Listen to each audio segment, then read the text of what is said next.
हरे कृष्णा हरे रामा। चलिए, good morning everyone, हरे Krishna everyone. आज part 6 upload हुआ, चैप्टर 2 स्तर विद्युत विभव एवं धारिता का। इम्पोर्टेंट न्यूमेरिकल्स पढ़ेंगे आज, जो सबसे इम्पोर्टेंट न्यूमेरिकल्स है, जो परीक्षा में बार बार पूछे जाते हैं, आज उस पर डिस्कस करेंगे। बस बने रहिए हमारे साथ। तो देखो, इसमें पहला न्यूमेरिकल्स क्या कहता है, आपसे पढ़ो ध्यान से। इसमें कहा है जल की 64 बूंदें मिलकर। देखो, जल की 64 बूंदें ले ली मैंने, 1 2 3। अब हम 64 तो नहीं लिखेंगे, लिख देते हैं कोई भी 10 15 20। जल की 64 बूंदें मिलकर एक बड़ी बूंद बनाती हैं, मतलब इसी की एक बड़ी बूंद बना रहा है। इतनी बड़ी मैंने बड़ी बूंद इसकी। काफ़ी अच्छा क्वेश्चन है ये। बड़ी बूंद बनाती है, ये रही आपकी बड़ी बूंद, बड़ी बूंद। और ये है आपकी छोटी बूंद है, छोटी बूंद। अब आपसे क्या कहा गया है, तो बड़ी बूंद की त्रिज्या व विभव की गणना कीजिए। मतलब आपको आर भी फाइंड करना है और वी भी फाइंड करना है। देखो कैसे याद करेंगे इसका। माना हमने मान लिया छोटी बूंद की त्रिज्या होगी स्मॉल आर और बड़ी बूंद की त्रिज्या क्या होगी कैपिटल आर। बस इसे मान लो आप, बस और कुछ नहीं करना। तो लिखेंगे आप, माना छोटी बूंद की त्रिज्या स्मॉल आर बा बड़ी बूंद की त्रिज्या कैपिटल आर है। अब देखो, मुझे ये बताओ, ये गोल टाइप में बन रही हैं कि नहीं बन रही हैं? एक गोल टाइप में बन रही हैं, ये भी गोल टाइप में बन रही हैं। तो आपने 10th क्लास में फॉर्मूला पढ़ा था गोले का आयतन का। क्या पढ़ा था आपने? 4/3 पाई आर क्यू पढ़ा था कि नहीं पढ़ा था? 4/3 पाई आर क्यू। तो हम लिखेंगे इसमें बड़ी बूंद का आयतन, बड़ी बूंद का आयतन।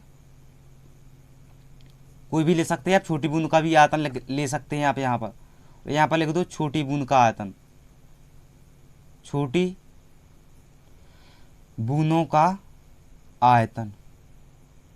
देखो सूत्र क्या होता है, 4/3 पाई आर। देखो कौन सा लेंगे इसमें, बड़ी बूंद कहा गया है ना, तो बड़ी बूंद की त्रिज्या है इसमें बड़ा आर, तो पाई आर क्यू बराबर छोटी बूंदों का आयतन। छोटी बूंदें कितनी है इसमें? 64। तो अब लिखते हैं 64 पहले, फिर लिखते हैं 4/3 पाई स्मॉल आर क्यू। अब मेरी बात ध्यान से सुनो, ये है 4/3, ये है 4/3, ये है पाई, ये भी पाई। इससे पूरी टर्म्स काट दो। ये आपके पास क्या बचेगा, आर क्यू अपॉन 64, अपॉन नहीं बराबर 64 आर क्यू। अब देखो 64 64 64 आर क्यू क्यू आप ऐसा लिख सकते हैं, 4 आर का होल क्यू लिख सकते हैं आप। खोलेंगे तो 64 आर क्यू ही आएगा। तो आप लिख दो यहाँ पर आर क्यू बराबर 4 का होल क्यू। तो 3 से 3 काट दिया मैंने।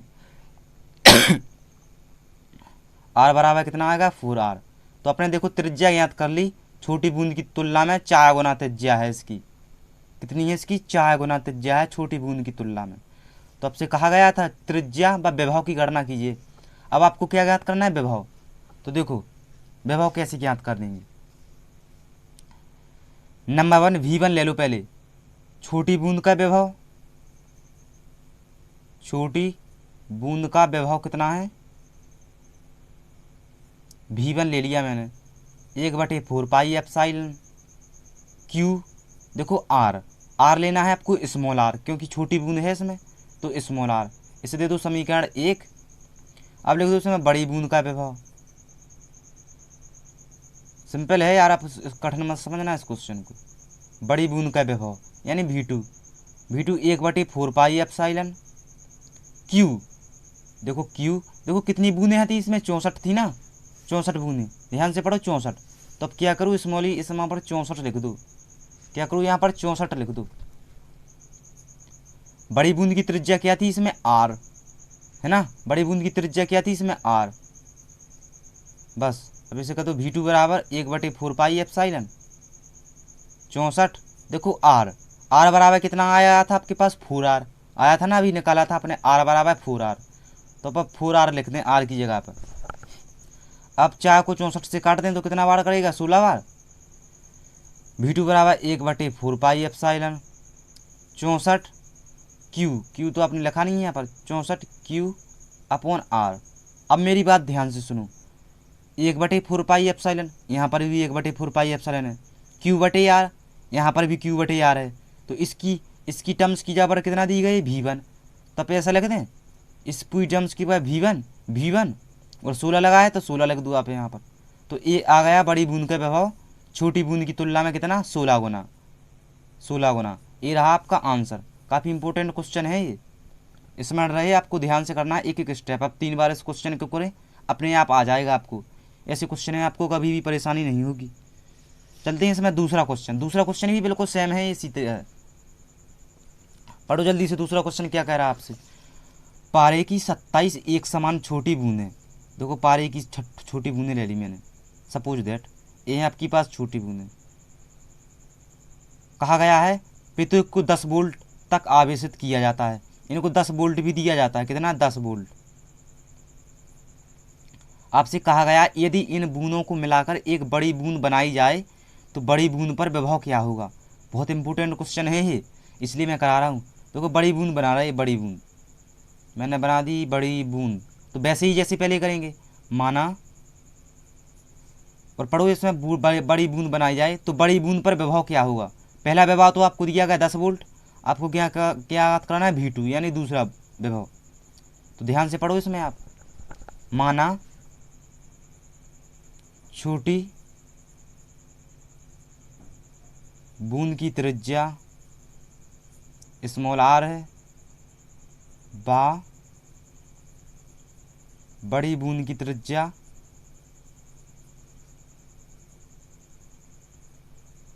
कैपिटल R है। वैसा ही लिखा मैंने सेम। अब यहाँ पर लिखो बड़ी बूंद का आयतन, ये क्वेश्चन कई बार पूछा गया है एग्जाम में। बड़ी बूंद का आयतन, बड़ी बूंद का आयतन बराबर छोटी बूंदों का आयतन, छोटी बूंदों का आयतन। देखो बड़ी बूंद मतलब गोल है तो 4/3 पाई आर क्यू। इसमें लिखो छोटी बूंदें कितनी है आपके पास, 27, तो लिख दो यहाँ पर 27 4/3 पाई स्मॉल आर क्यू। देखो 4/3 पाई 4/3 पाई 4/3 पाई से 4/3 पाई काट दिया मैंने, आपके पास बचा ओनली आर क्यू बराबर 27 आर क्यू, है ना। अब देखो 27 आर क्यू को आप कैसा लिख सकते, 27 आर क्यू को आप ऐसा लिख सकते, 3 आर का होल क्यू लिख सकते, 3 आर का होल क्यू, यस लिख सकते हैं आप। आर क्यू बराबर लिख दिया मैंने 3 आर क्यू। अब खोलेंगे तो 3 का 9 थी 27 आर क्यू ही आएगा। 3 से 3 काट दिया मैंने, आर बराबर आ गया आपके पास 3 आर, कितना आ गया 3 आर, इसे दे दो समीकरण 1। आर बराबर कितना आ गया 3 आर। अब आपसे कहा गया विभव, देखो बड़ी बूंद की आपने त्रिज्या तो निकाल ली, 3 आर आ गया। अब आपके पास विभव का फाइंड करना है आपको, विभव। तो विभव देखो कैसे ज्ञात कर देंगे,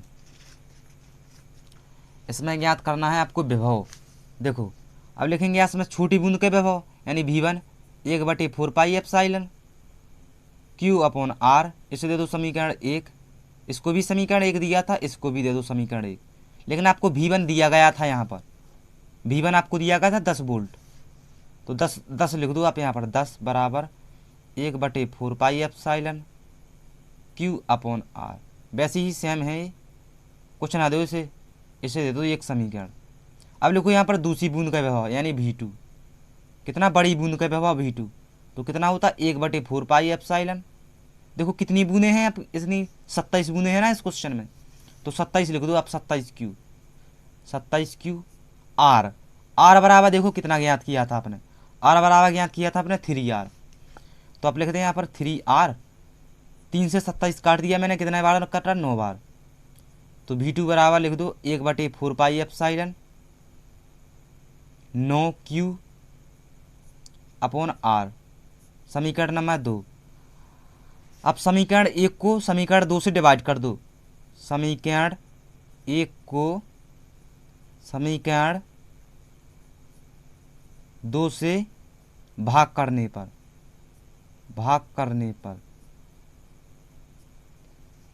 अब समीकरण 2 को भाग कर दो इसमें। देखो ये रहा समीकरण 1, यानी 10 बराबर 1/4 pi epsilon q upon r. ये रहा आपके पास V2 1/4 पाई एप्सिलॉन कितना है 9 क्यू अपॉन आर। अब देखो कौन कौन टर्म्स कट रही है इसमें से, ए टर्म्स कट रही, ए टर्म्स कट रही कि नहीं कट रही। ए क्यू कट रहा, ए आर कट रहा आपका, ए क्यू कट रहा, ए आर कट रहा कि नहीं कट रहा। तो अब लिखें यहाँ पर 10/V2 बराबर, यहाँ पर कुछ नहीं बचा तो 1 लिख दो, यहाँ पर है केवल 9। तो V2 को कर दो यहाँ पर गुणा, 10 का कर दो 9 में, कितना आएगा 90 वोल्ट। तो भैया आपने निकाल लिया V2 बराबर आ गया 90 वोल्ट। क्वेश्चन अच्छा है, आप 2-3 बार इसे रिवीजन करेंगे तो अपने आप आ जाएगा। क्वेश्चन अच्छा है, आप 2-3 बार रिवीजन करेंगे तो अपने आप आ जाएगा। इसमें कोई कठिन इतना डिफिकल्ट नहीं है क्वेश्चन, बस आपको कंसेप्ट का यूज हुआ है। यहाँ पर मैंने समीकरण 1 को 2 को डिवाइड कर दिया और कुछ नहीं किया। मैंने जितनी टर्म्स कट रही थी मैंने वो टर्म्स भी काट दी और V2 बराबर आ गया आपके पास 90 वोल्ट। चलिए दूसरा क्वेश्चन भी सेम इसी तरह ही है। देखो दूसरा क्वेश्चन क्या कह रहा है आपकी, 2 मिमी व्यास की द्रव की गोल की बूंद पर 2 मिमी व्यास। देखो व्यास का मतलब होता है त्रिज्या, आपने 8th क्लास में पढ़ा था त्रिज्या व्यास की आधी होती है। तो त्रिज्या कितना लिखेंगे आप इसमें, 2 है तो 1 लिख दो, 1 मिमी, आर बराबर 1 मिमी, 1 मिमी ले लिया मैंने त्रिज्या। अब आपसे कहा गया गोल की बूंद पर 10⁻12 कूलम आवेश है। आवेश को किससे ऋण करते, क्यू से। आपको दिया गया है 10⁻12, 10⁻12। इस पर कहा गया है बूंद के पृष्ठ पर विभव का मान ज्ञात कीजिए, यानी आपको V फाइंड करना है। तो विद्युत विभव का फॉर्मूला कौन नहीं जानता, V बराबर क्या होता है 1/4 पाई एप्सिलॉन, है ना, Q अपॉन R। तो 1/4 पाई एप्सिलॉन का मान कितना होता है 9×10⁻9 होता ना। Q आपको दिया है 10⁻12। R देखो 1 मिमी, जहाँ पर मिमी की बात होती है वहाँ पर 10⁻3 मीटर की बात जरूर होती है। तो आप लिखते हैं यहाँ पर 1×10⁻3। अब तो बहुत सिंपल है, घातों को एक साइड कर लो, 9×10⁻9 ×10⁻12। देखो ये है 10⁻3, जब ये ऊपर जाएंगे तो 10⁻3 हो जाएंगी प्लस की, प्लस को जोड़ दो, ये है 9, ये है 3, कितनी हो जाएंगी 12, 10⁻12, ये है 10⁻12। तो देखो ये है 10⁻12, ये है 10⁻+12, तो इससे काट दो, आपके पास बचा केवल 9। तो V आ गया आपके पास 9 वोल्ट, कितना आ गया 9 वोल्ट। तो V का मान आ गया 9 वोल्ट। अब देखो यहाँ पर, अब आपसे क्या कहा गया, अब है क्वेश्चन की इंपॉर्टेंट चीज। इसमें कहा गया है 8 बड़ी बूंदें, हमने सॉरी गलती हो गई, यहाँ पर छोटी बूंदें लिखना था आपको। 8 छोटी बूंदें मिलकर एक बड़ी बूंद बनाए तो बड़ी बूंद के पृष्ठ पर विभव क्या होगा। वैसे ही से हम आप 2 क्वेश्चन कर चुके हैं इसके बेस्ड पर। देखो बड़ी बूंद का विभव कैसे ज्ञात करना है, हमने मान लिया ये है 8 छोटी बूंदें, 3 6 8, मतलब ये बड़ी बूंद बना रही है वैसे ही। तो फिर से लिखेंगे बड़ी बूंद की त्रिज्या R और छोटी बूंद की त्रिज्या R और बड़ी बूंद की त्रिज्या बड़ा R। अब इसका आयतन लिख दो, कितना लिखें 4/3 पाई R3, 4/3 पाई, सॉरी यहाँ पर बड़ा R3 लिखना था, R3 कितनी बूंदें थी 8, तो अब 8 लिख दो आगे, 4/3 पाई से 4/3 पाई काट रहा मैंने, R3 बराबर कितना आ गया 8R3। देखो अब 8R3 को आप ऐसा लिख सकते हैं 2R का होल क्यू, लिख सकते कि नहीं लिख सकते, 8R3 को लिख सकते हैं आप 2R3। तो लिखो आप यहाँ पर R3 बराबर 2R3, तो अब 3 से 3 काट दो, आपके पास आ गया R बराबर 2R। देखो आपने त्रिज्या ज्ञात कर ली, R बराबर 2R। अब आपको ज्ञात करना है विभव, तो विभव का कैसा फॉर्मूला लगाएंगे, विभव देखो बड़ी बूंद छोटी बूंद का विभव ले लिया मैंने V1 1/4 पाई एप्सिलॉन, है ना, और Q अपॉन R। अब बड़ी बूंद का विभव ले लो 1/4 पाई एप्सिलॉन, कितनी बूंदें थी 8, तो आप लिख दो 8Q अपॉन R। R बराबर आ गया आपके पास आ गया 2R, तो अब 2R लिख सकते हैं इसकी जगह पर। आर बराबर 2R आया था ना, आर बराबर 2R, तो आर बराबर 2R लिख दिया मैंने। 2 से मैंने काट दिया 8 को, 4 बार कटा, तो V2 बराबर कितना आ गया, 1/4πε चाय क्यू अपॉन आर, है ना। अब देखो मेरी बात ध्यान से, 1/4πε, यहाँ भी 1/4πε है, Q/R, इसमें भी Q/R है, लेकिन इसमें चाय लगा और कितना लिखा है V1। V2 बराबर लिख दो अब चाय V1, तो V2 बराबर 4, V1 आपने निकाला था, इसमें कितना आया था 8, अपने V1 का मान लिखा रहा था, इसमें कितना आया था देखो, इसमें आ गया था 9 वोल्ट, तो अब 9 वोल्ट लिख दो इसमें, 9 वोल्ट, तो V2 बराबर आ गया आपके पास 9 चौके 36 वोल्ट। थोड़ी इसमें V2 मीटू कुछ नहीं था, केवल V निकालना था आपको, जिसमें आ गया 36 वोल्ट। तो आज का लेक्चर यहीं पर रुकते हैं। आपको मेरा वीडियो कैसा लगा कमेंट करके ज़रूर बताएं। अगर मुझसे मिस्टेक होती है तो आप उसे कमेंट बॉक्स में ज़रूर लिखें। 36 वोल्ट आ गया इसका आंसर।